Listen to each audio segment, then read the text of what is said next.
The next leg of today's journey across our Pacific Northwest offers a unique and most delightful musical interlude. Sandpoint, Idaho is the home of Tonedevil Guitars, where we discover two very talented musical brothers, creating, crafting, and playing their fascinating and aesthetically beautiful harp guitars.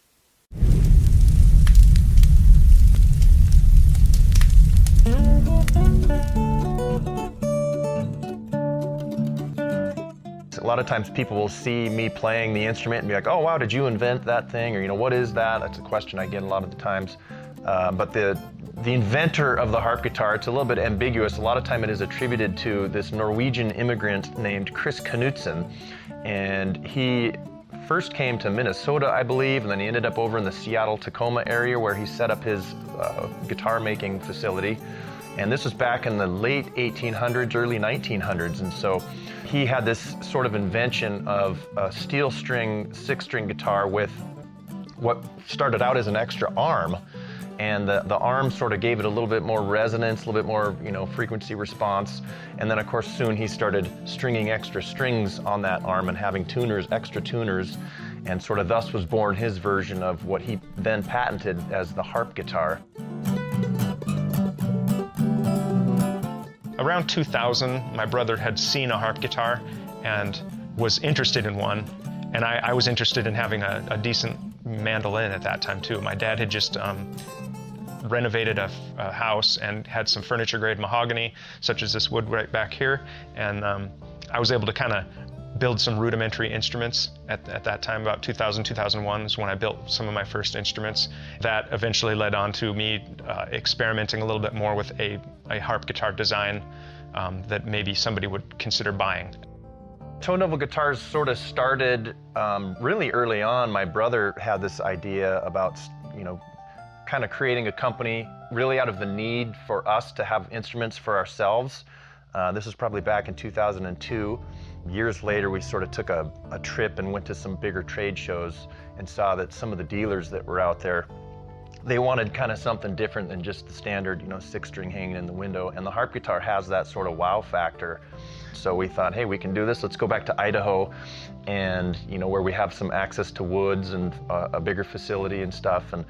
And so we did. That's what we did back in 2010. 2011, somewhere in there, and it began sort of this quest for creating this product and being able to produce it, affordably, and we could, make a really great sounding instrument for people. We saw how much market there was for the harp guitar. A very small market, it's a very niche market, but there's definitely enough of a niche market, and it's well known enough of an instrument and has a very elaborate history right alongside the guitar and the banjo and the ukulele.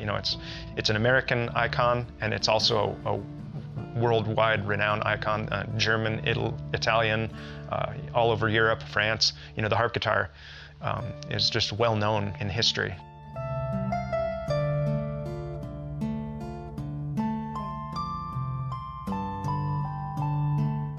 The Tonedevil name is tone, which has to do with sound, of course, right? How, the different timbre of a sound, if the different qualities it can have. And then a devil can be a mischievous being, and so, or a spirit.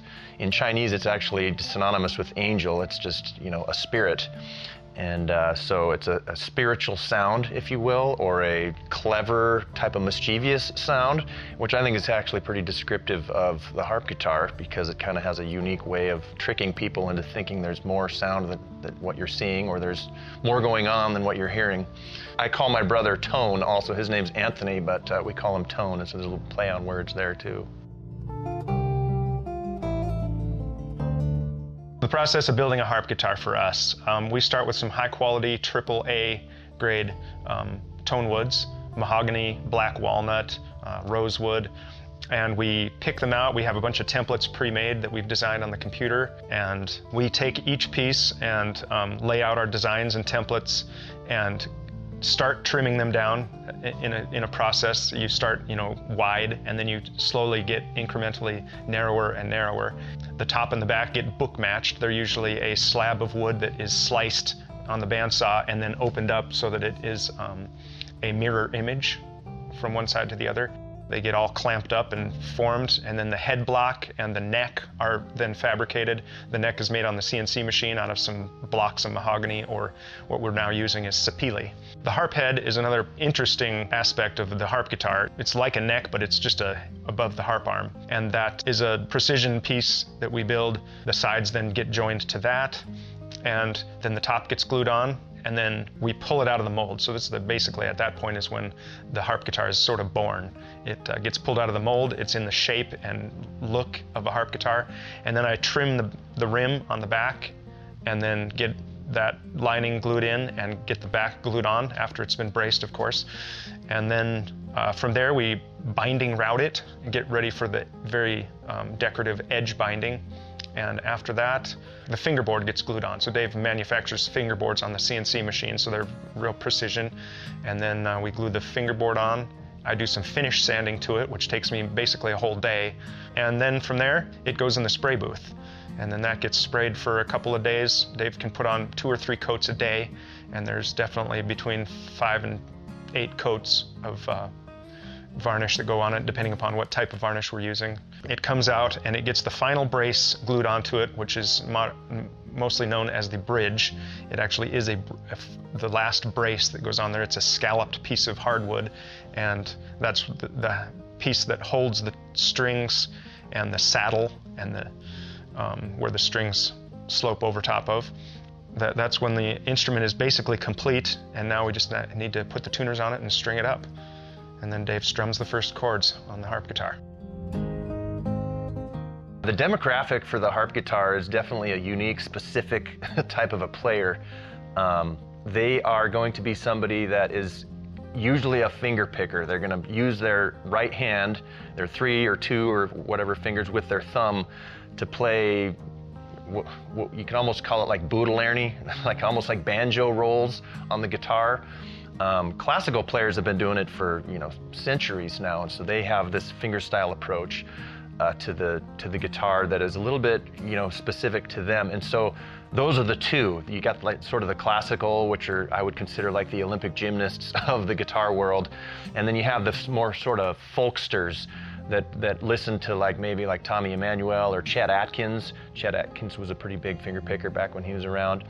And they're more along like the popular folk genre, but there's maybe a little bit of blues influence there, but usually people are influenced by one of the 2 schools there who are calling me up. And they know they want a harp guitar. They've been thinking about it, it's in their head, they saw it somewhere, and they call me up and they want me to build one for them.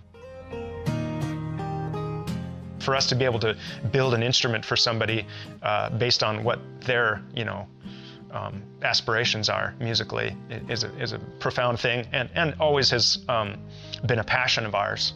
But our passion has always developed from our own musical desires. We're musicians first and foremost.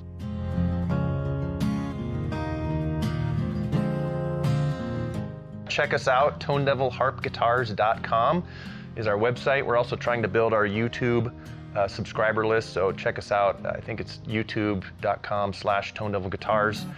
Definitely subscribe to our channel there. And yeah, you can send me an email, contact me off the website, look at some of our products, and I'd be happy to answer questions for anybody if they want.